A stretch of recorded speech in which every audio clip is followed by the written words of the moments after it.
A sudden stock market crash can be an unnerving event for any investor, but it's not always a sign of a catastrophic financial collapse, and it doesn't mean that your stock will never recover. Dips in the stock market are normal, and they shouldn't be taken as a sign that stocks are no longer a good investment. Ironically, the seasoned investor knows that they are about to make a lot of money out of massively discounted shares. Crashes in the stock market can be an incredibly fertile opportunity for those who know how to take advantage of them. But don't just take my word for it.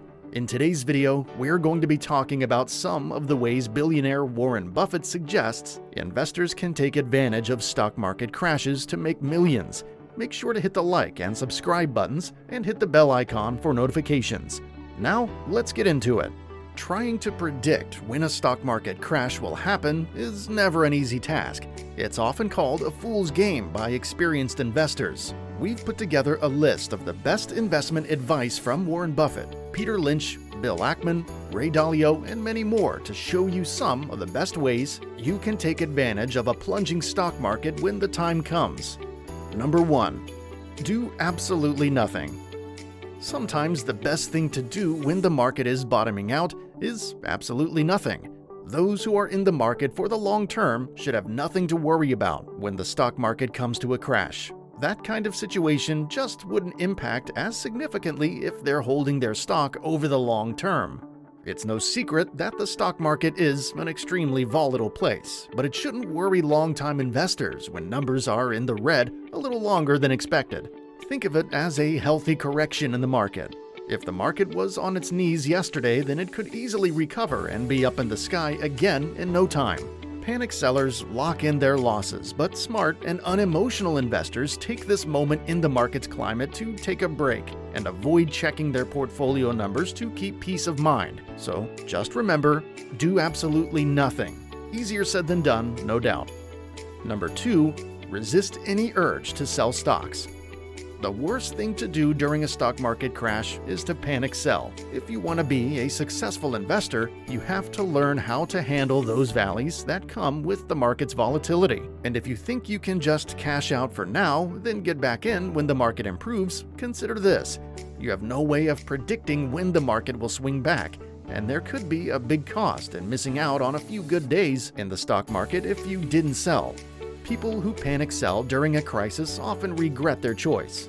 Take those who jumped ship in spring of 2020, right before the COVID-19 lockdowns. During that time, the S&P 500 fell over 30% in a very short period. Those who sold were already regretting their moves by summer 2020, when the early COVID market losses had been erased by the lightning-fast pandemic rally. By the end of the year, they had missed out on a 65% gain from the bottom of the crash. Number 3, buy more stocks if you can afford it. That's right, a crash can be a perfect opportunity to buy more stocks at a massively discounted price. If you have the money for it, this could be a prime opportunity to buy more stocks. A stock market crash means that all the prices are abnormally low, and this is the perfect time to buy low and sell high later on. Think like a kid in a candy store. We all know the rule of thumb of the stock market: buy low and sell high. In the case of a stock market crash, you can buy more short-term and long-term stocks that will book profits when the market is up again. Before you do this though, make sure you do your research on the companies you're looking to buy into. Just because the stock is cheap right now doesn't mean that it's going to work out for you in the long run. Make sure to research key data such as dividends yield, how long it would take the companies to raise the stock prices, and if the stock market crash has directly or indirectly impacted the way the company could perform in the future. However, just like all sales, you have to do this quickly so you don't miss out before the impact of the market crash is reduced and the prices rise to normal again. Number 4, dollar cost averaging. When the market is in a downswing, the safest way to go on a buying spree is to dollar cost average your stock purchases. That means making purchases of a fixed dollar value at regular intervals, even when the market is looking less than ideal. Dollar cost averaging can help smooth out the ups and downs of your average purchase price, often lowering it over the long term. Spreading your buys out this way can help reduce your risk, since you won't be investing all of your money when the market is at a particular price point. If you're investing through a workplace retirement plan, like your superannuation or an IRA, dollar cost averaging will happen automatically. But if you're investing on your own, your brokerage should have a feature that allows you to automate your contributions. Number 5. Go dividend hunting. For the slightly more adventurous investor, downturns in the market can be a good time to consider letting dividends control your investment choices. Many companies will share their profits with shareholders through a small dividend yield annually, a bit like how banks pay interest to savings accounts or term deposit holders. While dividends aren't always guaranteed and can fluctuate, companies that issue dividends tend to be more mature and their share prices tend to be less volatile. This means dividend investing can be a smart move during market downturns when share prices and returns may otherwise be falling. Even in the worst times of the market, owning stocks that yield dividends will still guarantee some sort of profit. Number 6. Buy bonds. Buying bonds can be an excellent move during times of a market downturn. Remember that a declining market typically occurs in pressing financial times. It often exposes which corporations have too much corporate debt to take care of and who is generally doing a pretty good job of dealing with their debt. Government bonds are generally considered to be the safest investment, although they are relatively unexciting and usually offer stale returns compared to stocks and other types of bonds. Still, during times of financial uncertainty, owning some government bonds could help you get through the rough times, given their history of effortless returns. Generally, government bonds must be purchased from a broker, which can get pricey and might be too complicated for individual investors. Many retirement and investment accounts, such as mutual funds, will offer bond funds that contain a multitude of bonds. But be careful, not all of them will contain government funds. Some will also contain riskier corporate bonds. Number 7. Shorting underperforming stocks. This technique is for more advanced investors. It should not be attempted by investors just getting their feet wet in the market. When you short sell, you're basically borrowing money to buy shares of a stock, to then immediately sell them after. The goal of this technique is to buy them back at a lower price, return the shares to the lender, and make a profit on the difference. But again, be warned, shorting a stock is a super risky move and you're really leaving it up to luck.